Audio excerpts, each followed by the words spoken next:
2023 is coming in hot, and we want to make sure that you're entering the new year renewed. The pandemic did change a lot of things for many of us, and that includes some of us having to adapt to a new work life at home.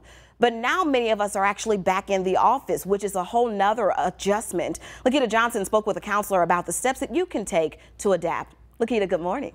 Good morning, Yvonne. Did you know that adult bullying is real? One counselor who I spoke with says it mainly happens in the workplace, and for many, it may not be just so easy to up and quit and find something else. And in no way is anyone encouraged to stay where they aren't appreciated. But in the meantime, until you can get things figured out, here's some advice for protecting your peace. Take a look.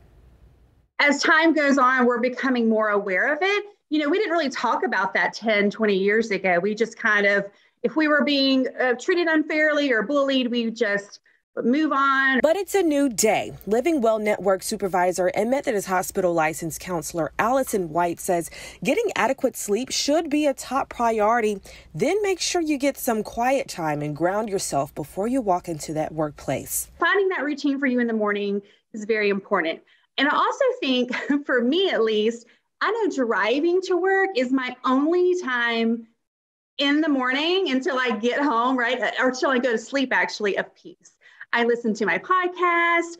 I listen to music that I enjoy. I listen to the radio, whatever it may be. That's kind of my peace time. And while you're working, be sure to give yourself grace and find moments to do what will bring you comfort and joy, like taking your break. That's your 30 minutes to your hour that you can disconnect. So if you need to go out to lunch or go take a walk, just making sure that you're taking your breaks.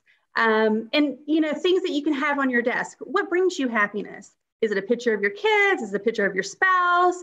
Is it just a picture of something like a beach? Because it could be your happy place. And when you get off, White recommends putting yourself on a routine that will allow you to disconnect from work. Have something to look forward to after you get off work. And it could be, I'm just watching Netflix.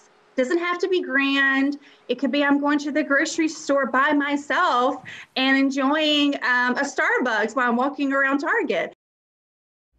So the biggest takeaway here, folks, is you got to stand up for yourself no matter what. So if there are bigger conflicts in the workplace, White recommends talking to your HR department. And if that doesn't work, of course, you should escalate. Also check to see if your insurance covers therapy sessions. And if you need help finding a therapist, you can always call the Living Well Network, which is a Methodist program that helps people access behavioral health services.